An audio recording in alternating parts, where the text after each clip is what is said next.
Hi guys, welcome back to my channel. আমি শুভজিৎ তোমাদের সামনে আবার চলে এলাম নতুন একটি ব্লগ নিয়ে। সকাল সকাল বেরিয়ে পড়েছি তারকেশ্বর যাওয়ার উদ্দেশ্যে।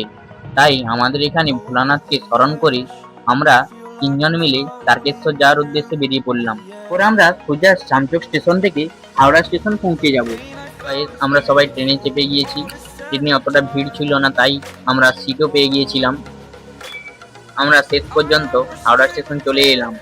হাওড়া স্টেশনে এসেই দেখি প্রচুর ভক্তের সমাগম। আর এমনিতে হাওড়া স্টেশন তো খুব ব্যস্ততম স্টেশন, এখানে তো লোকের ভিড় থাকবেই। এরপর আমরা তারকেশ্বর যাওয়ার ট্রেনে চেপে গেলাম। আর ওদিকে আমার বন্ধুরা সবাই ফোনের মধ্যেই ব্যস্ত ছিল। সোজা আমরা নেমে গেলাম হাওড়া স্কুল স্টেশনে। এখানে প্রচুর ভক্তের সমাগম। গাইস দেখো, স্টেশনে কত লোকের ভিড়, কত ভক্তের সমাগম, কত ভক্ত চলেছে তারকেশ্বর যাওয়ার উদ্দেশ্যে। অবশেষে আমরা পৌঁছে গেলাম সেই নিমাইতীর্থ ঘাটে, যেখানে আমরা সবাই জল তুলে তারকেশ্বর যাওয়ার জন্য তৈরি হব।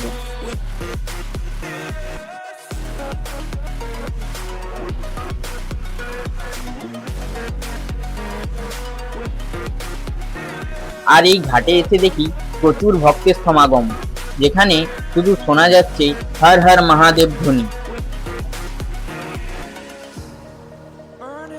দেখো গাইস, আমরা চলে এলাম অবশেষে জল তোলার কাছে। ঘাটের দিকটাই যাচ্ছি, ওখানে তো প্রচুর লোকের সমাগম, কি হয় দেখা যাক।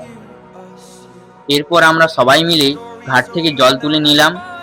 এরপর পুজো দেওয়ার জন্য ধূপ জ্বালা হচ্ছিল, ওইখানে বাবার কাছে পুজো দিতে হবে।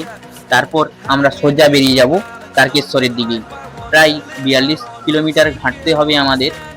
আর এদিকে আমার সব বন্ধুরা মিলে ধূপ জ্বালছিল, কিন্তু ভিজে যাওয়ার কারণে একটু ধূপ জ্বালতে অসুবিধা হচ্ছে।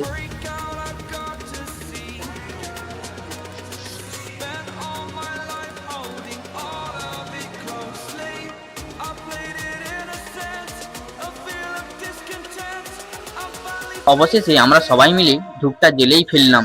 ধূপটা যাতে ভালো করে আরো জ্বলে ওঠে সেই দিকে নজর রাখা হচ্ছিল। এরপর আমরা সোজা চলে যাব ঘাটের কাছে, যে শিব বাবা বসে আছে ওনার কাছে পুজো দিতে।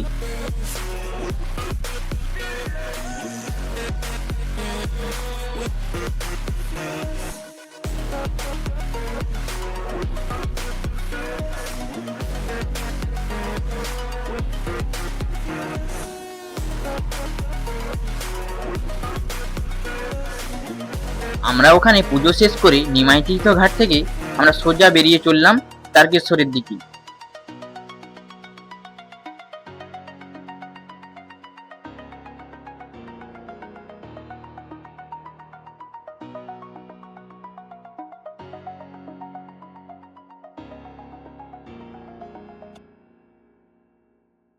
ঘাট থেকে বেরোনো মাত্রই আমরা রাস্তাতে হাঁটতে শুরু করে ফেলেছি। দেখো, তোমরা সঙ্গে থাকো, ব্লগটি শেষ পর্যন্ত দেখতে থাকো। ইতিমধ্যেই দেখতে পেলাম এক বাবা তার সন্তানদের নিয়ে তারকেশ্বরের উদ্দেশ্যে পদযাত্রা শুরু করেছে। রাস্তা জুড়ে মানুষের বাস্তবতা আর সন্তানদের নিয়ে যাওয়ার এই দৃশ্য সত্যিই মন ছুঁয়ে যাওয়ার মতো। তোমাদের সঙ্গে কথা বলতে বলতে পৌঁছে গেলাম একেবারে সিঙ্গুরের ডাকাতকালী মন্দিরের কাছে। কথিত আছে এক সময় এই এলাকার সঙ্গে ডাকাতদের নানা গল্প জড়িয়েছিল, সেই থেকেই মন্দিরের নামের সঙ্গে যুক্ত হয়েছে ডাকাতকালী নামটি। আজও দূর দূরান্ত থেকে মানুষ এখানে আসেন মায়ের দর্শন করার জন্য। মন্দিরের পরিবেশ, পুরনো ইতিহাস আর লোককথা মিলিয়ে জায়গাটির মধ্যে রয়েছে এক আলাদা রহস্যময় আকর্ষণ। এরই মধ্যে আমাদের ডাকাতকালীতে জল ঢালা পুরো কমপ্লিট। মন্দিরের চারপাশে ভক্তদের ভিড়টা শুধু লক্ষ্য করো গাইস, প্রচন্ড পরিমাণে ভিড় ছিল ওই দিন। এরপর আমরা ডাকাতখালী থেকে বেরিয়ে সোজাসুজি আবার হাঁটতে শুরু করে দিলাম আগের মতো। এবারে আমরা হর হর মহাদেব ধ্বনি করতে করতে সোজা তারকেশ্বরের দিকে এগিয়ে চললাম। এখন প্রায় বাজে রাত 1টা। অবশেষে আমাদের অপেক্ষার আর শেষ রইল না। এবার পৌঁছে গেলাম সেই মহাদেবের গেটের সামনে, তারকেশ্বরের গেট। এই গেট পর্যন্ত পায়ে হেঁটে আসার স্বপ্ন বহু মানুষের রয়েছে, কিন্তু এই গেটে আসার জন্য প্রচুর কষ্ট করতে হয়। এরপর আমরা গেট ছেড়ে তারকেশ্বরের দিকে এগিয়ে চললাম। আর তারকেশ্বর যাওয়ার পথে রাস্তার দুধারে আলোকপূর্ণ সাজসজ্জা সরকার থেকে এবারে ব্যবস্থা করেছিল। প্রায় হাজার হাজার লাইট দিয়েছি, এত অসংখ্য লাইট দিয়েছি প্রায় গুণে শেষ করা যাবে না। অবশেষে আমরা হাঁটতে হাঁটতে তারকেশ্বর ধামে পৌঁছে গেলাম। আর এদিকে ভোর থেকে বৃষ্টি শুরু হয়ে যাওয়ায় আমাদের অবস্থা পুরো করুণ পরিণতি হয়ে গিয়েছিল। যাই হোক, মহাদেবের কাছে আমরা পৌঁছে গেলাম অবশেষে। তোমরা সম্পূর্ণ ব্লগটি দেখতে থাকো।